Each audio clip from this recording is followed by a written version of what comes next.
Let's talk about being prepared. Friends, do you feel uncertain about the future, especially with the holidays upon us? Well, you might be wondering, is there anything you can do to protect yourself and your family from unexpected food shortages? Yes, there is. Our friends at My Patriot Supply specialize in emergency long-term storage for food. They're America's #1 preparedness company, and they are well stocked with food you're going to need. Other companies, well, they've run out of almost everything they sell because they didn't prepare for what the world is going through right now. But My Patriot Supply walks the walk. You can trust this company. Right now, you can save $100 on their 3-month emergency food kit. This kit has enough food to get you through the difficult times ahead. But don't wait or you miss out. Go to preparewithx22.com and save $100 on your 3-month food kit. That's preparewithx22.com. To avoid holiday shipping delays, act now. Go to preparewithx22.com. Let's talk about investing. My Digital Money Cash Account is here. Finally, a crypto cash trading platform with top-notch US-based client service that actually answers the phone to help you when you need it. Whether it's help recovering a password, questions about cryptos on their platform, help in submitting documents, or other issues, they will answer your call. They also offer features to help you make better crypto investment decisions that either are not available or you have to pay for in other platforms, like trigger orders, automatically sell or buy coins based on your own parameters to guarantee the opportunity for gains or minimize losses, like gains loss prompt. Know how much you are making or losing in real time. Tax options. You can choose how to sell your cryptos to make your taxes most efficient for your needs. Since MDM offers both crypto IRA and cash trading, there is no need to move from one platform to another for all your different crypto investments. You can do all your crypto investments in one platform and enjoy a customer service quality you can't find anywhere else. This company is owned by our friend Cullen Plume from Noble Gold Investments. This is a company you can trust. Although they are offering cryptocurrency investments, their primary product is service. They are here to serve you. Just dial 833-636-2008. That's 833-636-2008.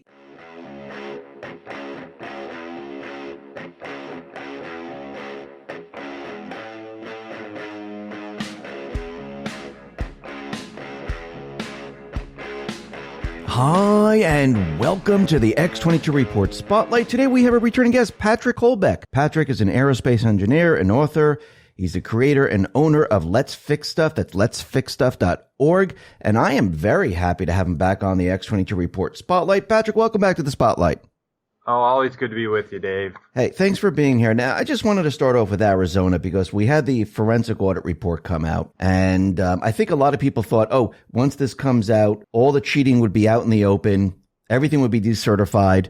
And, you know, we could say, okay, Joe Biden is no longer the president. Trump is really the president. But, I mean, you were there. You saw what was going on. What is your takeaway about the report? What actually does it show? What direction do you think we're headed in?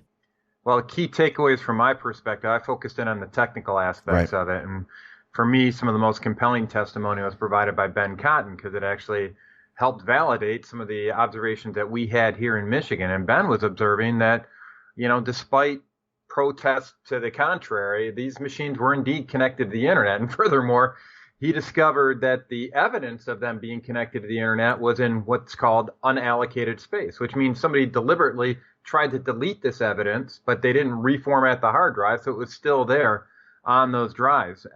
He also identified that they were in full cover-up mode regarding the deletion of logs. Right before the Maricopa County was going to conduct their audit, they discovered that they were actually deleting thousands, actually I think it was millions of records or logs that would actually help people put together all the breadcrumbs that would trace to where all this election information was being shared leading up to the election and after the election. So some pretty damning evidence. Essentially, you know, the testimony from Ben and others demonstrated that we caught them with their hands in the cookie jar. And of course, the media, the fake news media, is pushing the narrative around the recount. Well, we all know how false that narrative is, because if you don't know which of the ballots that you're recounting are real ballots or fake ballots, what good is a recount? It doesn't tell you anything. What you need to do is look at whether or not the entire chain of custody around the election records was maintained. And it was obvious from the data that was shared by folks like Ben Cotton that simply was not the case. Are they looking at the routers and the Splunk logs right now? They are right now. Now, who's doing that and what degree of rigor is going to be applied to that, we don't know yet. And so we shall see. I think it's very telling, however, what information was readily provided and what information they guarded with as if it meant their entire life. I mean, they were holding on to that for all it's worth. And the reason why these Splunk logs are so important is because I think we got a pretty good picture of what happened in the 2020 election. I think we have a pretty good picture of how the election was actually stolen. What's interesting about these Splunk logs, and frankly about all of the communication logs and data logs in general for the elections across all the states, is that I believe it gets into the who. It actually starts providing the breadcrumbs that show who is actually being shared this information that would enable them to actually control the outcomes of the election. And that's why they don't want us to have access to it. That's why they deny that these machines have connection to the internet in the first place. Wait, so you think that these Splunk logs, it's not just in Arizona, you think it's in other states where it's going to point to the same who? That's what I'm looking for right now. And I find it quite telling. I talk about the need for a full forensic audit. They're pushing for that in all the states. That Canvas 50 initiative that came out of the Cyber Symposiums sponsored by Mike Lindell is a big deal. They're still meeting. The legislators are still moving toward that end of canvassing all 50 states. And I think we're going to start seeing breadcrumbs come out of very conservative, very red states like Montana, for example, where we can actually start seeing where some of this information from these precinct level tabulators is actually being shared. And when we start seeing those traceabilities, those IP addresses all the way across we're going to find out that there's communications that are going on that shouldn't be happening. I remember when the Dominion CEO testified in front of the Michigan Senate under oath, he was very careful with his wording when he testified that the Dominion machines were not connected to the internet, and then he'd say during tabulation. So leaving him the ability to go off and say, well, was it a microsecond after tabulation? Was it before the tabulation so that you knew what sort of proration to apply to the tabulation? That is not clear. That's what I want to find out with the information coming out of the Splunk logs and other data sets. I really just want a full accounting of the election night reporting. And this hasn't been done anywhere in the country that I'm aware of right now. And I was just on a national call right before we got on. And nobody knows of where we have actually traced and done a full forensic audit of the election night reporting from individual tabulators, which occur at the precinct level, all the way up to the final reporting that is received and pushed out by Edison Research out to media outlets like the New York Times and Fox News and CNN and all that kind of stuff. You should have a full traceability, because I really want to get into a discussion over how do you explain the negative vote increments that we saw 13 instances or 11 instances of across the country in the 2020 election. How do you explain the changes that we just recently saw in the Virginia election, where you had 100% of the precincts reporting, and then all of a sudden, nope, sorry, it's only 96% or 94%. That kind of information would be discovered in a forensic audit of the election night reporting. So do you think with the information that we have from Arizona right now, and I know a lot of it was passed on to Brnovich, do you think he has enough to prosecute, and do you think he's going to investigate and move up the chain to get those people who are responsible? No, I don't. And here's why. I think there are certain folks that I characterize as political animals, or they're politicos, and then there's folks that are patriots. And I don't get the impression from the people that I've been talking to in Arizona that the Arizona Attorney General falls into the category of patriot. And prove, I'm hoping he'll prove me wrong. Let me put it that way. But I believe what he's going to do is try to tackle some low-hanging fruit. He's going to go off and hit some, just like in Michigan. I mean, our Attorney General went off and identified 3 counts of voter fraud that she's prosecuting. Like 3 votes are going to make a dent in 154,188, right? Right. So they'll find a couple instances, but the end game I predict is going to be that, yeah, there were examples of election fraud, but none of them were sufficient enough to overturn the election results. That's kind of the narrative that I'm expecting coming out of the AG. Now, I'd love to be surprised, but I think that's the narrative we're seeing all across the country. And it fits with the fact that, while the Democrats definitely benefited from the election results in 2020. I'm as a Republican. I served as a Michigan Republican senator. I don't think Republicans are as white as the pure driven snow here right now when it comes to having issues with the voting system. So I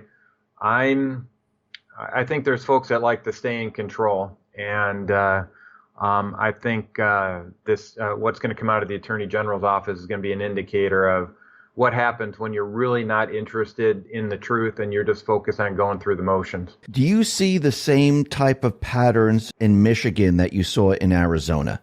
Absolutely. Yeah. First of all, I know we're talking about the audit report, but I think, frankly, the big takeaway from Arizona was through the efforts of Liz Harris and the folks that were canvassing out in Arizona. Right. Because one of the major mechanisms for subverting that election in 2020 was mail-in ballots. And if you execute that properly, nobody can detect mail-in ballot fraud, because one of the first remedies that people call for in the event of somebody suspecting a fraudulent election is they say, well, let's go do a recount. Well, okay, that's nice. I mean, but if you've already stuffed the ballot with those fraudulent ballots, the recount's going to come up with whatever the bad guys want it to be.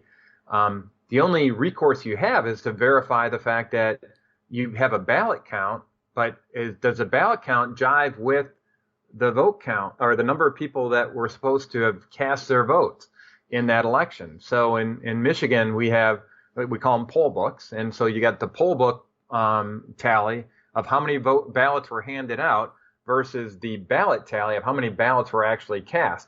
And do they reconcile? And also, do you know that all the people who were said to have voted in that election actually did vote? And anybody who didn't vote, did they actually get a ballot cast in their name? Those are the questions you don't get answered in a recount, but you do get answered when you go off and do what Liz Harris and her team did regarding the canvassing. And they found almost 300,000 suspect votes in an election that was decided by 10,457 votes. That's significant. And so you couple that with all the fraud that they identified through folks like Dr. Shiva and Ben Cotton and Doug Logan and that team. Now you got a recipe for saying, guys, this never should have been certified in the first place. And I agree wholeheartedly with Arizona Senator Wendy Rogers. He says this should be decertified immediately. And so I'm comfortable that same stuff is happening out in Michigan, because we just came off of a canvassing activity in one of our largest counties, Macomb County. And we have an awesome canvasser. She's actually a Hillsdale graduate. She was valedictorian, and she used to work in the clerk's office in one of the counties or one of the municipalities inside of Macomb County. And she saw a whole bunch of monkey business going on, decided to go off and start a canvass of her own. And she got together with a team of folks, and they canvassed Macomb County, and they found a 17.6% anomaly rate in Macomb County that would lead to, if you extrapolate, goes into 94,000 votes across Macomb County. Now, keep in mind, the total margin of victory allocated to Joe Biden in Michigan was 154,188. They say it's an insurmountable lead, but we're showing in just one county that the anomalies that they identified would lead to 94,000 fraudulent votes. And if you extend that statewide, that's well over 900,000 votes. So, and we are seeing evidence of this statewide. Other counties are showing similar issues with the voter rolls and who they say voted versus who actually did vote. So, I think the big finding in Arizona, frankly, was around the canvassing activities, and because we're seeing the same stuff here in Michigan. Yeah, when I spoke to Liz Harris, she said her canvassing report pretty much matched up with the forensic audit. And it seems like you're finding the same exact thing out in Michigan. I mean, you didn't have a forensic audit, but you're doing the canvassing part of it, which is very important. And you're finding the same exact pattern that she found in Arizona. Exactly. And it aligns very well with the analyses that Dr. Doug Frank did, where he is analyzing the allocation of voters to ballots across all the states. And he's finding something very interesting where they match with pretty much 100% match with I think it was a 6-order polynomial that where they allocate voters to ballots on the basis of this formula that's based on the 2010 census demographics, and which is something that just is not natural. Every single county, if you know what the voter turnout is, he can actually predict, or if you know what the, I forget what it was, anyway, if you know the voter turnout overall, he can predict essentially what the breakout was by demographic group, which is something highly unusual and indicates that you've got a machine-based algorithm going off and playing what I call eharmony.com,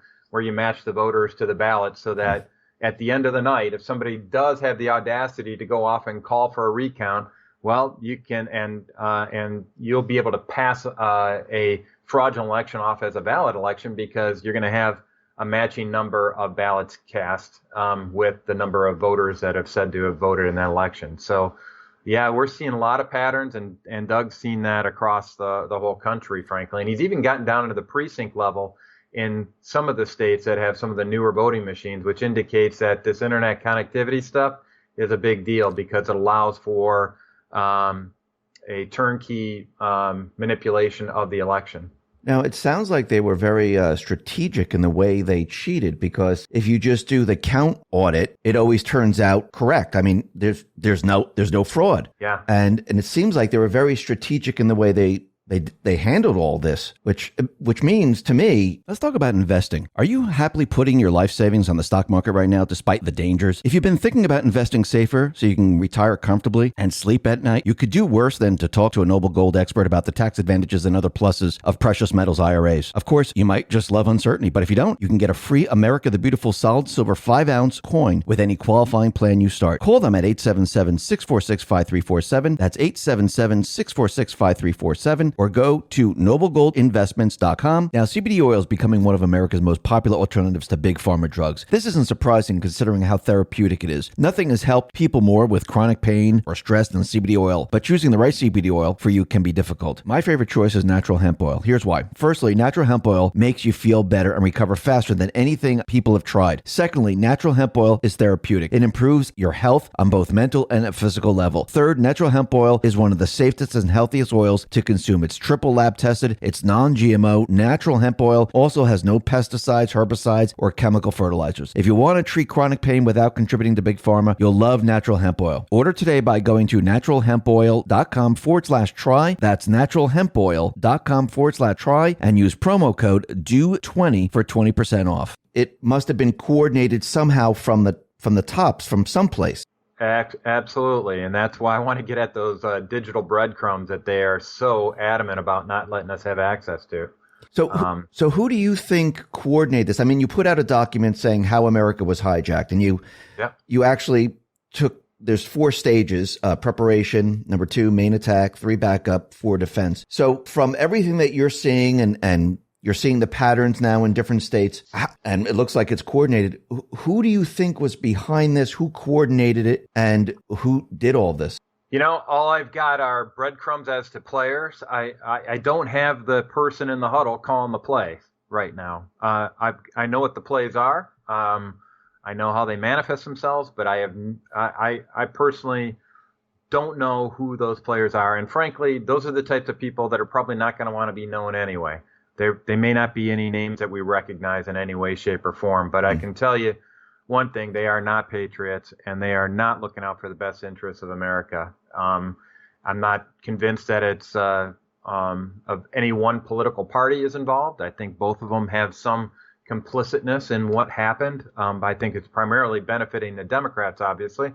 But we've still got, I can't say who. I wish I could, but I need access to that forensic data on particularly around the digital communications that are happening during the election.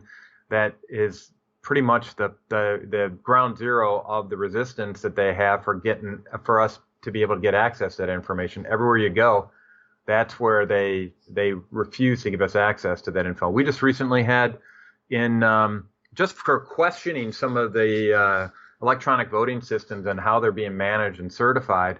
One of our local clerks in Hillsdale County recently in this last election had the election taken away from her by the state of Michigan Bureau of Elections and given to the county clerk to manage that election.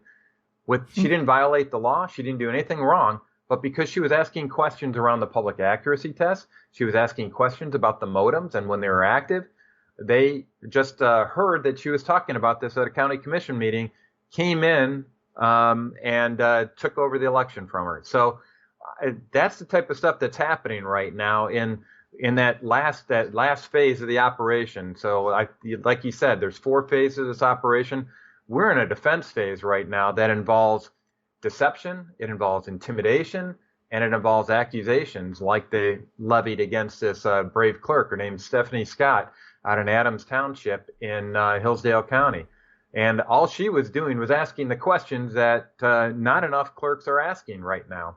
And I'm not saying clerks are the reason why or were enablers to this election. I believe that most of the clerks that executed this election did so believing that they were executing their duties in a faithful fashion.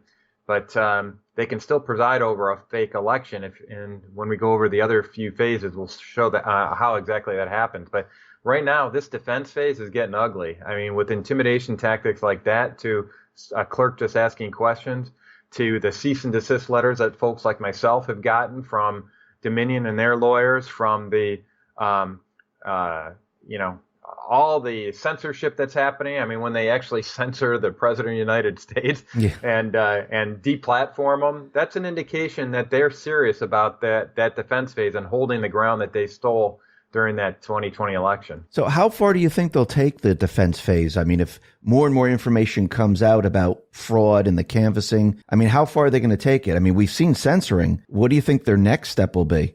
Well, they're trying to pin a narrative that says folks like myself who question the outcome of the 2020 election are domestic terrorists. They're people that need to be singled out, just like we're seeing in this vaccine debate.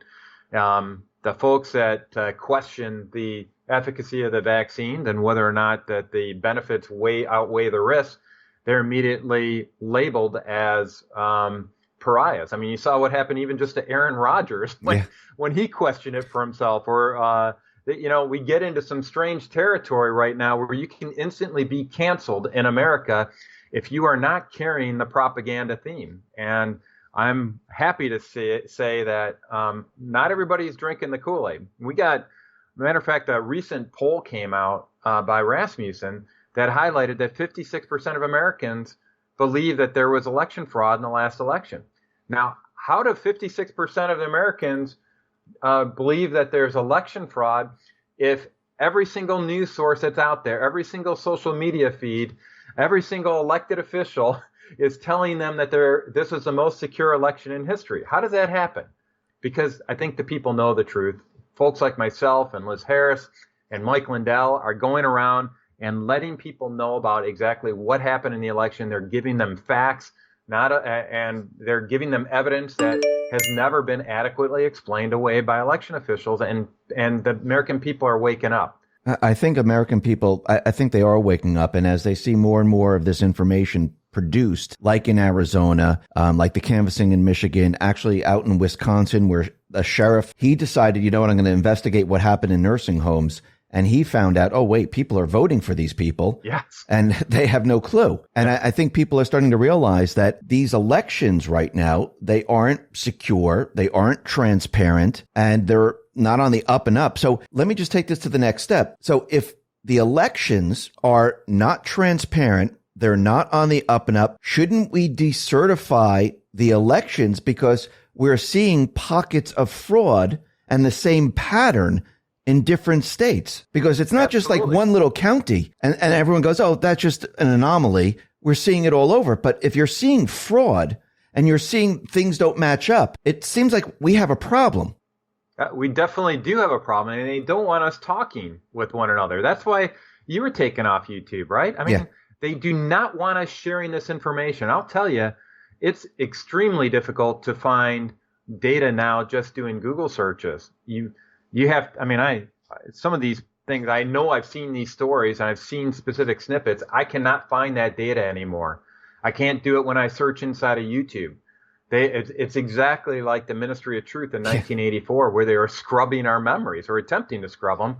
Thankfully, I'm pretty much a reflexive Control S guy nowadays, where I see something that's important, I save it, make sure it's backed up to the cloud, and we're doing our best to document all this. But that's the world we're in right now.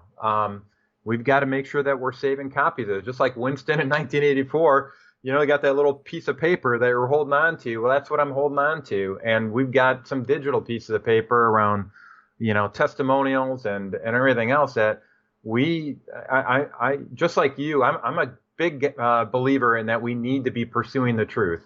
And if it leads to the fact that maybe this was the most secure election in history, I'm more than willing to go off and believe that. But I need to see the proof of that.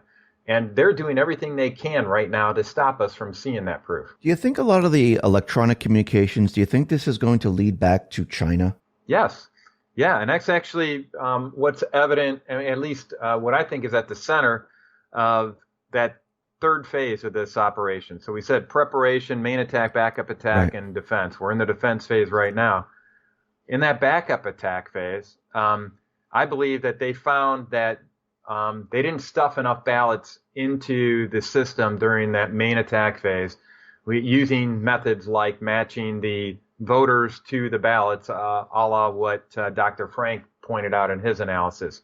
In order to do that accurately, you need to project the voter turnout accurately. Mm-hmm. And the actual voter turnout in 2020 was around 160 million people. They predicted, Brookings Institution predicted a record record turnout in the 2020 election of 145 million. So their progressive leader, the Brookings Institution, all the big brains of the progressive movement, they undershot their voter turnout projections by about 15 million, which means they had some makeup that they had to go off and do. Now that main attack phase with the mail-in ballot stuffing, that was designed never to be detected. The backup attack phase, however, gets them into some more difficult areas that are much more risky from perspective of being detected. And at the center of this, I believe, is we see evidence of a digital controller being used to manipulate the vote tally results directly. And how do I say that with any certainty? Well, it actually came to my attention by a brilliant young lady by the name of Draza Smith, who I met out at the Cyber Symposium that Mike Lindell put out in South Dakota. And Draza was reviewing the election night reporting coming out of Edison Research. And she noticed some very strange phenomena that was happening in the election night reports. And when you look at the cumulative vote totals, what they were finding is that sometime during the morning of November 4th, state after state after state, their cumulative vote tally would drop down to zero and then pop back up and continue previous programming, and which was very strange. And she has enough of a technical background to recognize that as what happens when you adjust a set point on a specific type of digital controller known as a PID controller. It stands for Proportional Integrated Differential Controller. When you adjust a set point, what it does is drop the cumulative variable that you're tracking down to zero. And just to kind of put in context what I'm talking about with this digital controller, when you have an example of a digital controller in everybody's everyday life is that of a thermostat in your home. You set it to a specific set point of a temperature, and the digital controller will make sure that you stay as close to that temperature as possible. Same thing for cruise control in a car. You set the speed that you want. Well, in this case, we have reason to believe when you see evidence like that, that suggests that maybe you should investigate the use of a digital controller to manage an election variable, such as a percentage of votes allocated to Joe Biden, for example. And so it got me to thinking, and I started doing a little bit of investigation. I go, you know what? And my background's in aerospace engineering. I used to dabble in control system analysis and design when I was applying my degree, working on programs like space station stuff. So I'm pretty much a geek. So in addition to being a former elected official, I'm a bit of a technical geek. And I started exploring the internet to see if there were examples of these PID controllers, because this is a specific signature. It's like a fingerprint for a specific type of controller, PID controller, when it resets it to 0 when you adjust the set point. I wanted to know if anybody had done any white papers on using these PID controllers to manage election outcomes. And sure enough, I did. And it was there was a paper presented in 2010 at an IEEE conference. And IEEE is the Industry Association for Electrical Engineers. And this particular conference was in 2010, and a white paper was presented by 3 Chinese professors from Guangdong University. They were funded by the Provincial Science Foundation, which more than likely is funded by the Chinese Communist Party and the Chinese military. And they put together a paper on optimization of PID controllers for election control, election outcome control. So I thought that was kind of suspicious. And so, and guess where this was presented in China? Where? It was actually in Wuhan, China, of all places. Oh, as if we didn't need any more coming out of that city. So I found that somewhat suspicious. And so if this truly is a mechanism by which they connected or controlled the election outcome, they'd need something like an electronic voting system to do that. Check. They'd also need internet connectivity. Check. They need mechanisms like SQL Server Management Studio installed on these systems so that they could modify the databases containing the vote tallies directly. Guess what? We've got evidence of that, not only in Michigan, but also in Maricopa County. So check on that box, too. So if you're going to steal the election by adjusting the vote tallies directly, which is what this digital controller would seem to indicate, well, in order to really try to cover your tracks, you're going to have to make sure that you've got adequate number of ballots inserted into the queue so that it kind of passes a sniff test when when the Board of Canvassers considers certification. Well, it turns out we have evidence of that happening out in Michigan. You may recall the late night ballot drops that occurred out at the TCF Center where I was. I was actually a poll challenger there. 3:30 and 4:30 in the morning, they threw in a whole bunch of mail bins with ballots. And so I believe that was stuffing it to make sure that the ballot count aligned with their vote tally count. Now, that's not good enough to pull off an election theft because you've still got to make sure that the poll books show that you have the right number of voters casting ballots as you do have the number of ballots. So they've got to match. If they're not, they're what's called being out of balance. Well, we saw evidence of them backfilling that information as well.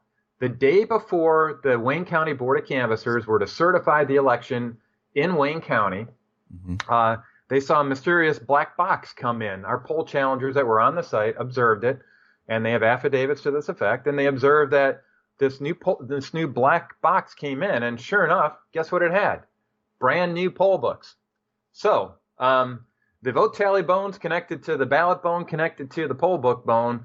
We show evidence that they were manipulating all 3 of those in this last election. And that's what I think happened in this backup attack phase. They didn't want a repeat of what happened in 2016. They thought they had it locked up.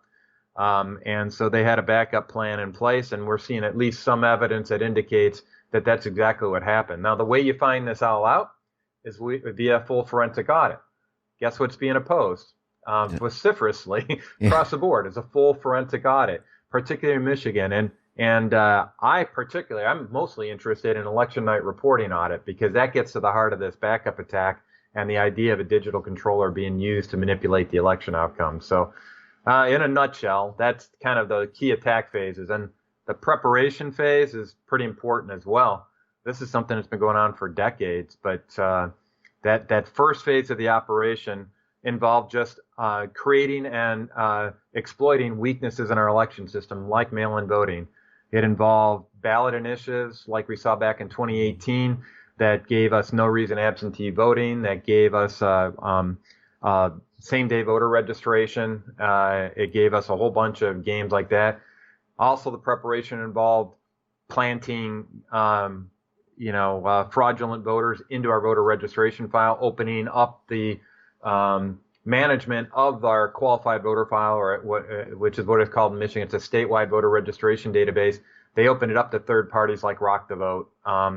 which we have an estimated 800,000 ineligible voters that were in the voter registration database going into the 2020 election. So that there was a nice little padding or a slush fund for the eHarmony.com that Dr. Frank identified for the phase 2 operation.